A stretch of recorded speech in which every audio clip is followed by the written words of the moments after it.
여러분, 안녕하세요. 저는 핫클립 베스트 MC 이연이에요. 여러분은 과학 공부를 좋아하시나요? 과학 공부를 재미없고 어렵다고 생각하는 시청자 여러분도 분명히 계실 텐데요. 그래서 저 이연이가 쉽고 재밌게 과학 상식을 배울 수 있는 핫클립 영상을 준비했습니다. 오늘은 어떤 핫클립이 있는지 지금 소개합니다.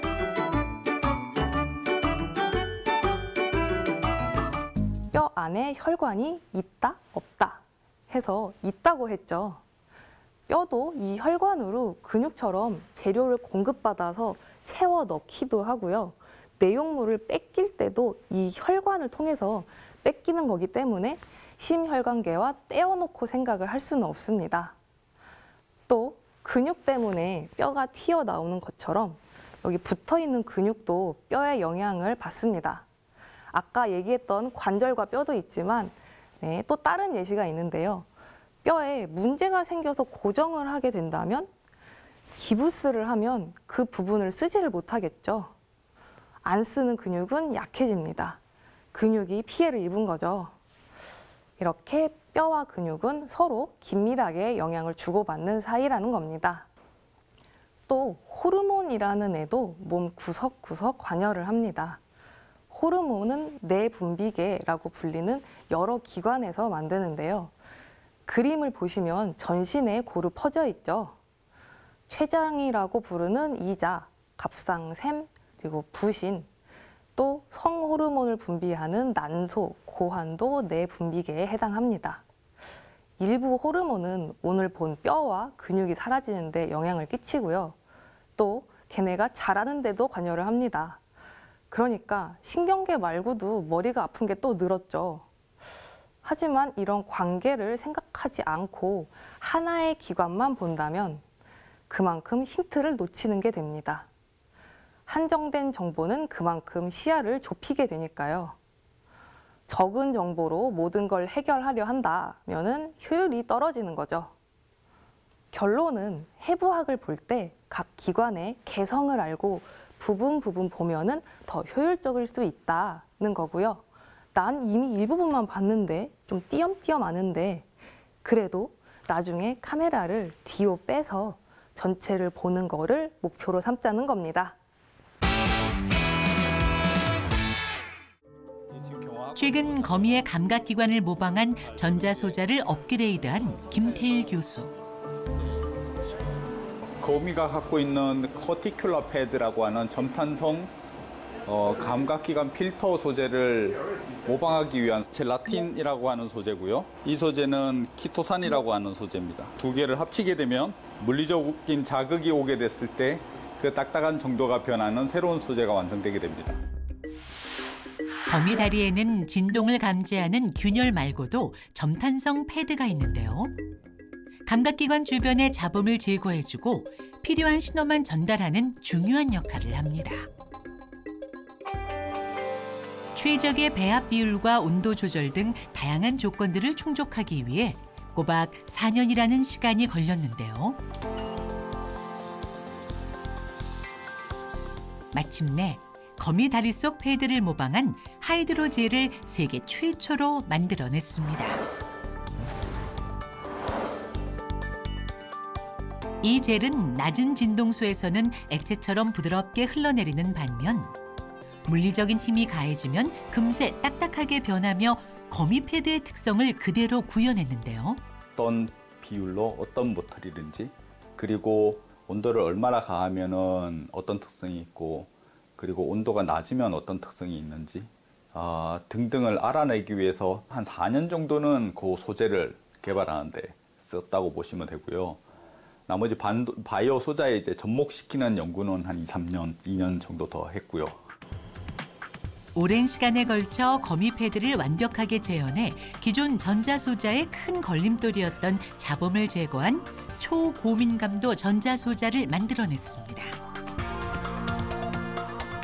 낮은 진동수에 자극을 줬을 때는 소프트하다라고 하는 것을 확인할 수 있고요. 높은 진동수를 줬을 때는 이건 딱딱한 정도를 높다라고 설명을 할 수가 있습니다. 노이즈와 같은 낮은 진동수의 자극들은 지금 여기 보이는 이 소재가 소프트해짐으로 해서 에너지들을 흡수해서 노이즈를 없애버리는 효과를 가지고 있고요.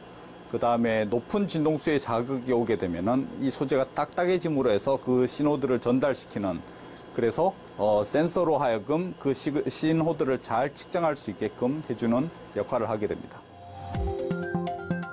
거미의 특수한 성질을 모방해 고성능의 전자소자를 개발한 김태일 교수.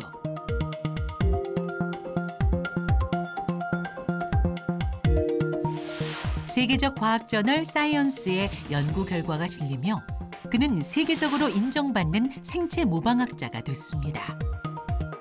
뭐 다양한 생체 신호를 측정할 수도 있겠지만 맥박을 예로 들자면 저희 소자는 맥박을 지속적으로 측정할 수 있기 때문에 한 번씩 이렇게 간헐적으로 문제가 생기는 분들을 아침에 이런 문제가 잘 생기는지, 뭐 겨울에 잘 생기는지 이런 등등의 여러 데이터들을 확보할 수 있기 때문에 상시간 증상을 지속적으로 모니터링해서 문제가 있으면 바로 뭐 약물 투여라든지 뭔가 이제 병원으로 가실 수 있도록 모실 수 있는 그런 바이오 소자의 개념으로 보시면 될 것 같습니다. 또 다른 수상자를 찾아온 곳, 이번엔 조금 멀리 떠나왔습니다. 아하, 심각하게 고민하고 또 고민하는 연구원들. 박사님, 이건 무슨 기술인가요? 선생님 안녕하세요. 네, 안녕하세요. 네, 지금 뭐 하고 계셨어요? 네, 저희는 지금 에너지 하베스팅 기술을 이용해서 IoT 센서를 구동하는 실험을 하고 있습니다. 하베스팅이요? 자, 에너지 하베스팅이란 진동과 열, 빛 등 주변에 버려지는 에너지를 이용해 전기 에너지를 만드는 건데요. 인공와우랑 지금 하베스팅 기술이랑은 혹시 어떤 연관이 있는 건가요? 네, 인공와우는 체내에 삽입되는 장치와 외부에 붙이는 장치가 있어요. 외부에 붙이는 장치로부터 전력을 체내 장치로 공급해주는 그런 상황인데요. 저희는 귀 속에서 직접 전력을 생산해내려고 합니다. 그 생산해내는 기술이 에너지 하베스팅 기술입니다. 인공와우란 보청기와는 다르게 청각세포에 직접 신경 자극을 주되 전기 신호를 주는 것을 말하는데요. 기존 와우의 경우 귀 밖에 착용하게 돼 있어 일상생활의 불편함과 사회적 스트레스를 유발한답니다. 이를 체내에 삽입해 불편함을 줄이고 고막의 진동을 전기에너지로 변환하는 압소 전자를 이용해 전기연구원과 재료연구원이 힘을 합쳐 만들어가고 있는 기술입니다. 자세히 설명 들어볼까요? 여기 보시면 저 안쪽에 들어있는 것이 진동 에너지로부터 전기 에너지를 만들어내는 앞전소자이고요. 주변에 보이는 코일은 자기장을 이용해서 진동을 만들어내는 장치입니다. 하베스팅 기술을 이용해 진동을 전기로 생산하게 돼 별도의 전원 공급 없이도 된답니다. 이렇게 하면 일상생활의 불편함을 줄이면서 청력장애 인구의 삶의 질 또한 향상될 것이라 생각했다는 이들. 참 대단하죠? 이 기술을 그대로 인공와우에 적용하면 작게 귀 속에서 전기를 생산해내고 겉으로 티가 나지 않는 인공와우를 만들 수 있을 것이라고 생각하고 있습니다. 빠른 시일 내에 완전 삽입형 인공와우를 만들어내는 것이 저희 목표입니다.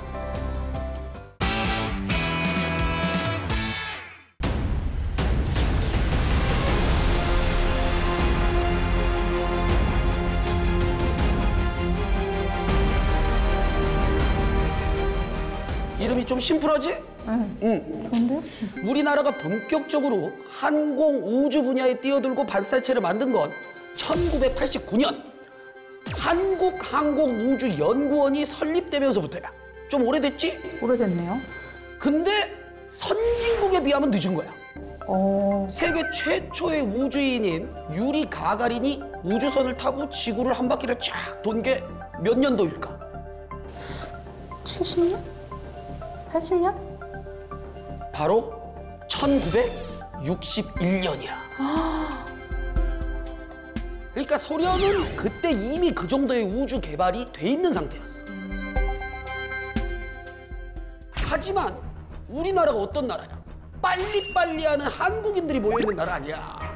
1990년 7월에 발사체 개발을 시작했는데 무려 3년 만인 1993년 6월 충남 태안 안흥 시험장에서 과학 1호를 발사를 하게 돼.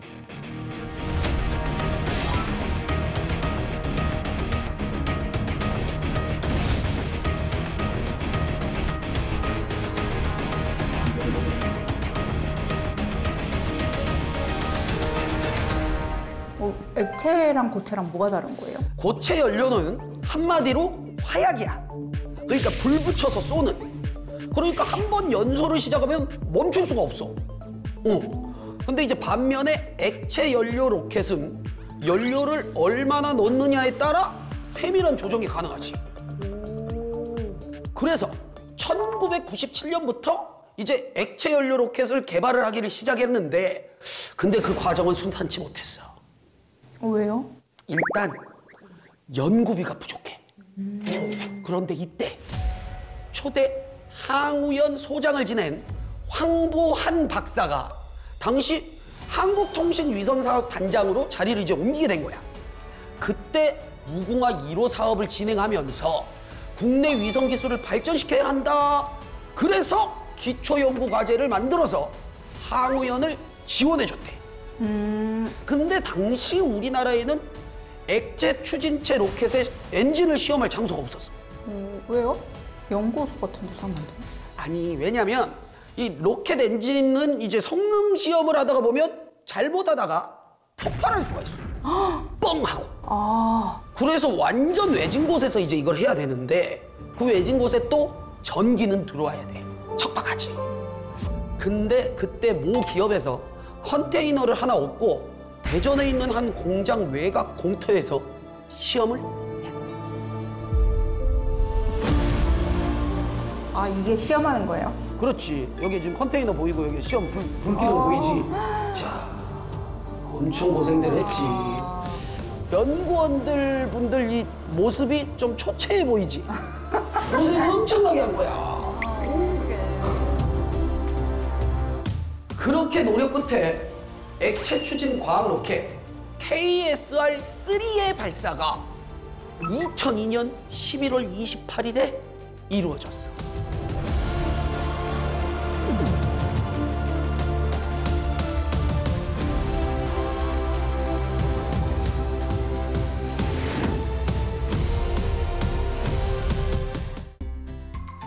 어떠셨어요?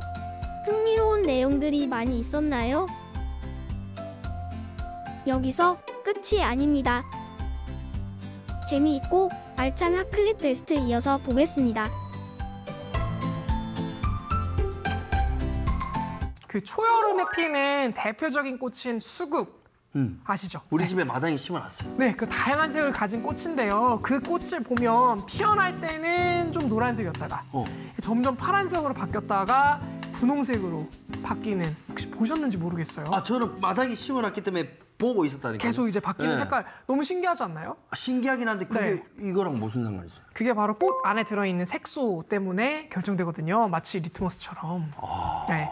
그래서 그 안에 들어있는 델피닌이라는 색소가 있는데요. 네. 이 색소는 흙의 산성도에 따라서 색깔을 좀 바꾸는 그런 특징을 가지고 있다고 해요. 그래서 흙이 산성이면 알루미늄 이온이 이제 뿌리로 쭉 흡수돼서 파란색으로 보이고요.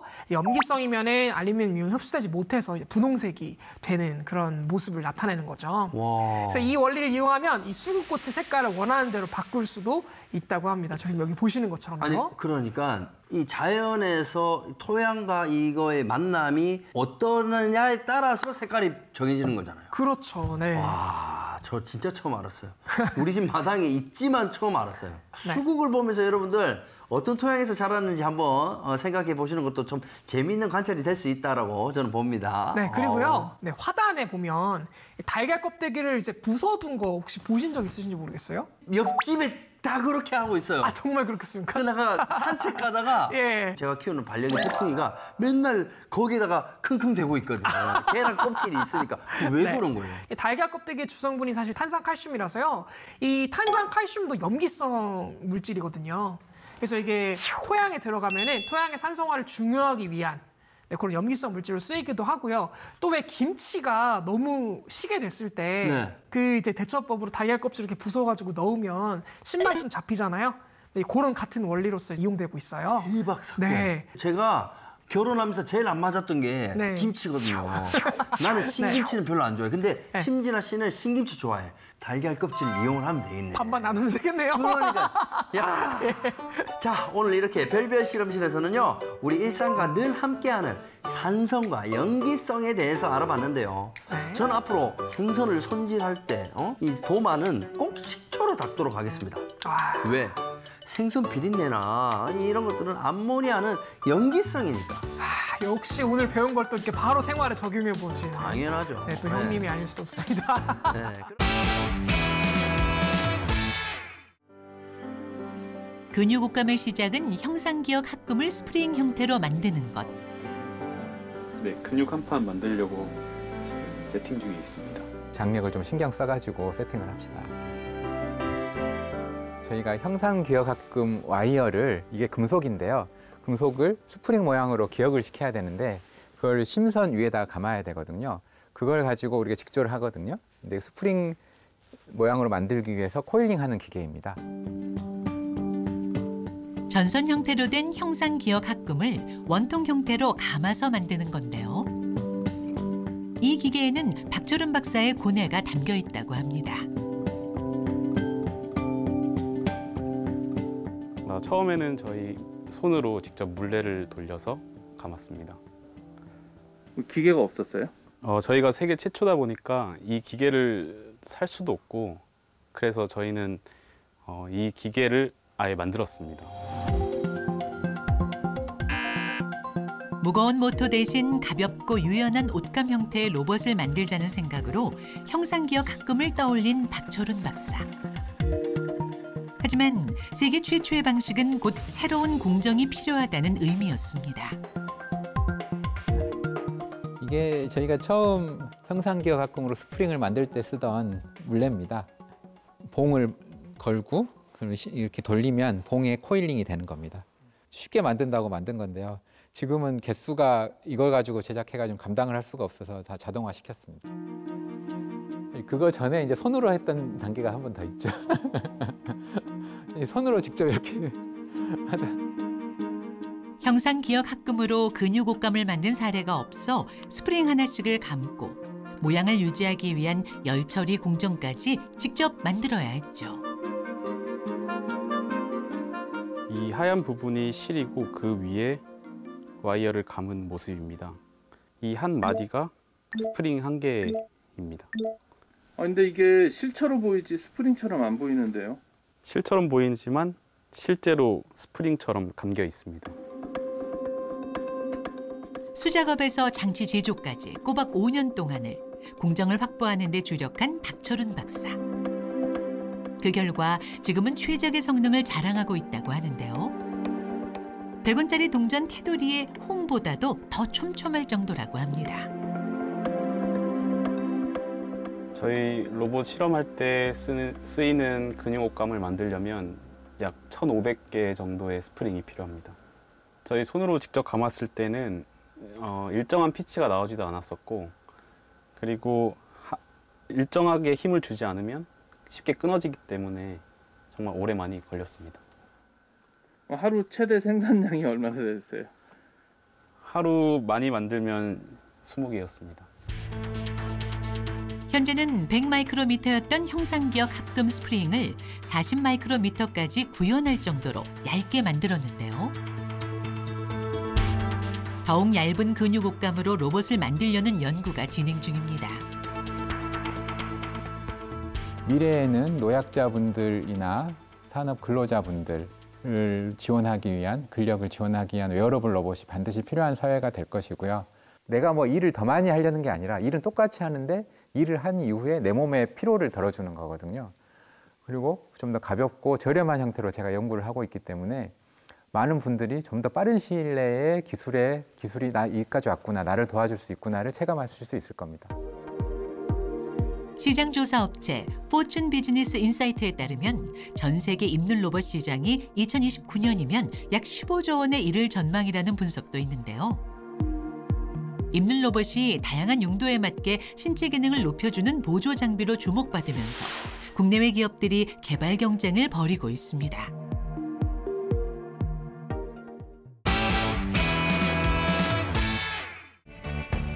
찰칵 셔터를 눌러 순간을 담고 현상을 통해 결과물을 기다리는 설렘. 기술자는 필름 카메라를 사랑하는 마니아층 사이에선 이미 이름이 나 있단다.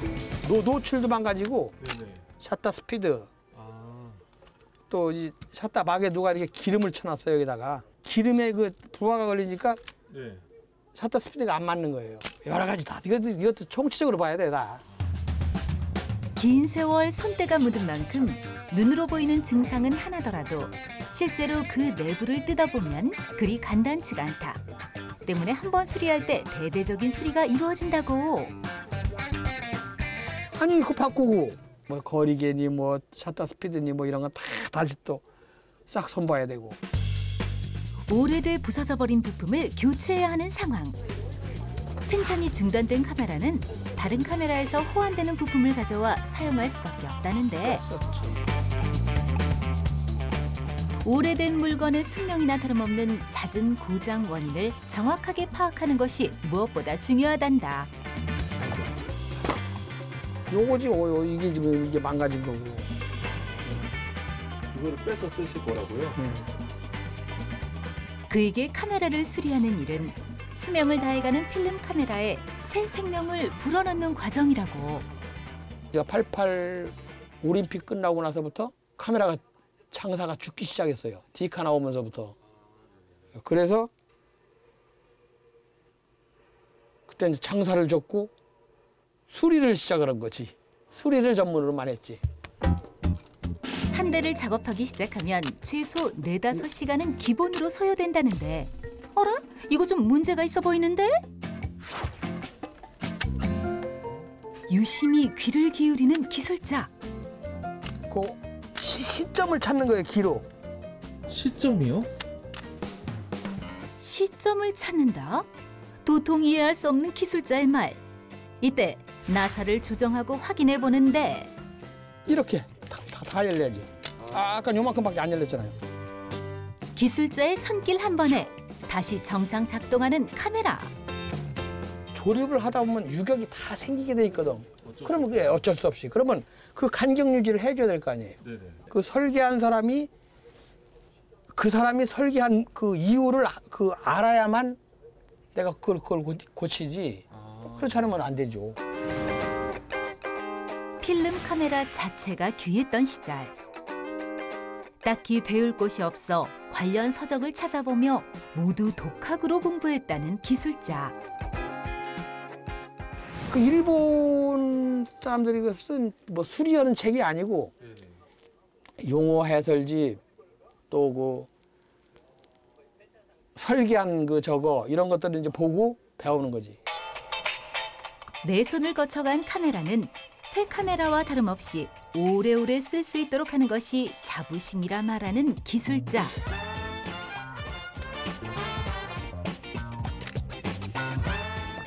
이 정도면 앞으로 50년, 100년 써도 까딱 없어요. 50년이요? 네. 덕분에 오랜 단골들 얼굴에도 웃음꽃이 피었다. 만족하시나요? 찰나의 순간을 의미 있는 기록으로 남겨주는 필름 카메라.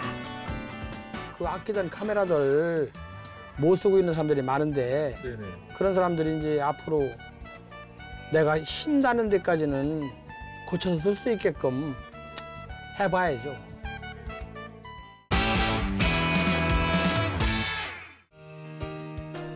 일반적으로 공업하는 섬유공업 또는 자파공업 등의 경공업에서부터 전체적으로 철강업과 같은 중화학공업으로 발전하고 우리나라도 마찬가지로 그 수준을 밟아왔죠. 그렇다면 우리나라 공업화의 발판이 되어준 경공업은 현재 어떤 모습일까요? 의류를 위탁 생산했던 이 기업은 좁아진 시장과 생산 납품 방식의 저효율성을 극복하기 위한 방안을 강구하고 있는데요. 재단사를 고용하게 되면 고급 인력 인건비가 나가기 때문에 제가 주로 다 퇴근한 후에 밤에 늦은 시간에 혼자 남아서 뭐 심지어는 새벽까지도 그 일주일에 한 3번, 4번 정도 철야를 하다시피 하면서 업무를 처리를 했었는데 이 CAD가 도입되고 나서부터는 재단사들의 업무 한 5배 정도의 효과에 해당할 만큼 속도가 빨라요. 월 한 150만 원, 200만 원 가까이 전략된다고 봐야 되겠고 제가 이 남는 시간을 통해서 다른 업체 것까지 업무를 수행할 만큼 좀 여유로워졌다는 게 큰 장점이겠죠. 가장 큰 걸림돌은 높아진 임금으로 인한 비싼 생산 단가였습니다. 이를 자동화된 기계를 사용해 직접 생산 판매 방식으로 변화를 시도했고 발전된 IT 기술을 발판 삼아 자신들의 유통 채널을 만들어 직접 옷을 판매하고 유통하기도 하고요. 펀딩을 통한 선주문 후생산 방식을 택해 재고 부담과 자금 절감 효과도 누리고 있죠. 의류 생산하고 하는 것만으로는 아무래도 수익 나는 게 한계적인 부분이 있어서 직접 한번 판매를 해보려고 시작하게 됐어요. 직접 판매도 하고 제작도 하고 하니까 중간에서 마진도 줄일 수 있고 저희도 좋고 고객님들도 좋고. 과거와 같은 값싼 노동력을 앞세운 전략으로는 경쟁력이 없기에 새로운 도전과 변화를 시도하고 있는 거죠.